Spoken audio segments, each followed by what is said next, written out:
شہوت کی کمی اور پریشان مرد عضوے کی بیماری میں جب مرد ہم بستری کرنا تو چاہ رہا ہوتا ہے، بیگم بھی تیار، پورا موڈ بنا ہوا، لیکن اس دوران میں زیادہ شہوت محسوس نہ ہو رہی ہو یا بعض اوقات شہوت کچھ حد تک ہو لیکن سختی کم محسوس ہو، مردہ پن کی ایسی حالت ہو۔ بہت بار ہلکی شہوت تو محسوس ہوتی ہے لیکن عضوے میں مناسب سختی نہیں آتی، اور اگر سختی آ جائے تو بیگم تک پہنچنے سے پہلے یا پھر وجائنا میں جاتے ساتھ یا کچھ سیکنڈ کچھ منٹ میں منی نکل جاتی ہے۔ نہ خود مطمئن اور نہ ہی بیگم۔ اس حالت کو اریکشن ڈسفنکشن کہا جاتا ہے۔ اس کی وجوہات بہت سی ہو سکتی ہے لیکن زیادہ تر یہ بیماری جسم میں پڑی کسی اور بیماری کی وجہ، جیسے نسوں، نیورولوجیکل، میٹابولزم کی خرابی، بہت موٹاپا، بلڈ پریشر، معدے کی خرابی، سگریٹ، نشہ، شراب، خوراک کی کمی، شوگر، کولیسٹرول، موٹاپا، خون کا گاڑھا ہونا، ٹیسٹوسٹیرون کی لیول کا کم ہونا وغیرہ اس کا سبب بنتی ہے۔ اس کے علاوہ دوسری بڑی وجہ آپ کا ماحول، ٹینشن، ڈپریشن، سٹریس، میاں بیوی کے درمیان موجود ناچاکیاں، کمیونیکیشن گیپ، ایک دوسرے کو اپنی بات سمجھانے یا دوسرے کی بات کو نہ سمجھنا۔ اس کے علاوہ کاروبار، نوکری میں آنے والی مسئلے مسائل، بچپن کی غلط کاریاں۔ اس کے علاوہ بھی بہت سے وجوہات ہیں جن کی بنا پر یہ بیماری پیدا ہوتی ہے اور آخری دم تک ساتھ رہتی ہے اگر باقاعدہ مکمل علاج نہ ہو سکے۔ مرد کے ساتھ ساتھ عورت کی ازواجی صحت بھی ڈسٹرب ہو جاتی ہے۔ اس بیماری کو کچھ حد تک کنٹرول کرنے کے آرگینک طریقے بھی استعمال کیے جا سکتے ہیں۔ ایک ٹوٹکا دے رہا ہوں، استعمال کریں، کمال دیکھیں گے انشاءاللہ۔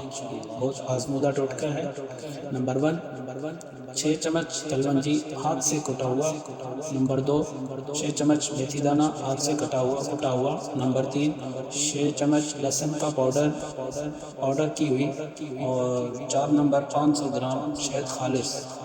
یاد رہے، میتھی دانہ کلونجی پیسنے کے لیے مشین کسی صورت استعمال نہیں کرنی۔ اسی مقدار کو سامنے رکھتے ہوئے رات کو شہد میں میتھی دانہ کلونجی لہسن مکس کر کے کسی بوتل وغیرہ میں رکھ دے۔ اگر یہ مرکب زیادہ مقدار میں بھی بنا لیا جائے تو اچھا ہے۔ ایک ہی باری 1 ماہ کا بنا کے رکھ دیں لیکن پانی کا ایک قطرہ بھی اس میں شامل نہ ہو، اس کی وجہ سے پھپھوندی بھی لگ سکتی ہے۔ صبح نہار میں 1 چمچ نکال کر اسے انگلی سے چاٹنا ہے، چاٹ کر کھانا ہے، ایک دم نہیں نگل جانا۔ یہی عمل شام کو بھی کرنا ہے جس وقت پیٹ بالکل خالی ہو۔ آدھے یا 1 گھنٹے کے بعد ناشتہ یا کھانا کھائیں۔ یاد رکھیں، ناشتے میں چائے بالکل کسی بھی صورت نہیں پینی۔ جو بھی ناشتہ کریں دودھ یا دہی ضرور شامل کریں۔ یہ چھوٹا سا بہترین علاج جس سے مکمل تو نہیں لیکن بہت حد تک بہتری محسوس ہوگی، کیونکہ مردوں کو شہوت کی پرابلم نفسیاتی مسائل سے بھی پیدا ہوتے ہیں، جس کا علاج کروانا بہت ضروری ہو جاتا ہے، ورنہ اچھی خوراک اور دوائیاں مل کر بھی اس مسئلے کا حل نہیں نکال سکتی۔ اس علاج کو 2 سے 3 ماہ یا پھر جب تک آپ چاہیں جاری رکھیں، صرف فائدہ دے گا، اس کا کوئی نقصان نہیں، اس کا کوئی سائیڈ ایفیکٹ نہیں۔ اس مکسچر سے مردوں کے سر کے بال بھی مضبوط ہوتے ہیں اور جسم میں چستی رہتی ہے۔ اپنی خوراک معیاری کیجیے، کھانے کے بعد آخر میں پانی پینا بند کیجیے، کھانے کے آدھے گھنٹے بعد پانی کو ہاتھ لگائیں، اور ہر کھانے کے بعد ایک پیپسی کے ڈھکن کے مقدار کا گڑ ضرور چوسیں۔ اس عادت سے مسلز مضبوط ہوں گے، خون زیادہ بنے گا، جس میں مضبوطی آئے گی، اور یادداشت کا مسئلہ بھی حل ہوتا جائے گا انشاءاللہ۔ برائے مہربانی ہمارا چینل سبسکرائب کریں، لائک کریں۔